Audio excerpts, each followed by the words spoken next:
મારું परा तो चमसे गाइसिस वेलकम टू नील सिटी। जीवन हेडता नहीं हेडना पड़ता है का दाड़ा 22 में।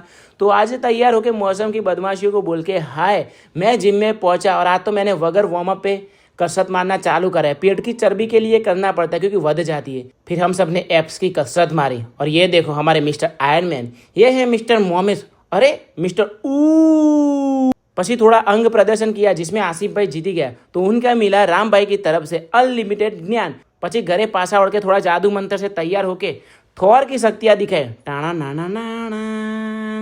પછી નીકળે हम थोड़े कॉम से। ओह આ છે અમારું પરા, આના જેવી રહેવાની મજા ચોય ના આવે। પેલું દેખાય ને એ મારું ઘર હતું, પહેલાં હું તો રહેતો હતો मतलब કે પછી કોમ પૂરા करके डाइट में हमने सेव सण खाया। પછી परा से पहुँचे सिविल पे पहुँचे सार्वजनिक तो निकले रेलवे स्टेशन क्योंकि हमारी कश्मीर की जो टिकट थी ना उसके पैसे पासे नहीं મળે। और तो एक अड़वितरा छोकरा મળે છે, खबर કોનું છોકરું હતું, गजब बदमाश था पर थोड़ा क्यूट भी था। પછી उसको भाईबंद बनाया, फिर मैंने उसको उसकी थैली में से उसके गजवे में से 10 रुपया मार लिए। પછી ઘરે आके कॉन्टेंट लिख के तारक मेहता देख के निकले मैं दुकान में जाके પછી ओम तेम ओटा मारे। और हाँ गाइस मेरे को दुकान बेचनी है, कोई ग्राहक हो ना तो बोलना, मेरा संपर्क करना। और आज पूरा दिन उदासी भरा रहा तो सबको बोल के बाय, शटर को करके आडा, मैं निकला घर, खाना खा के मैं सो गया।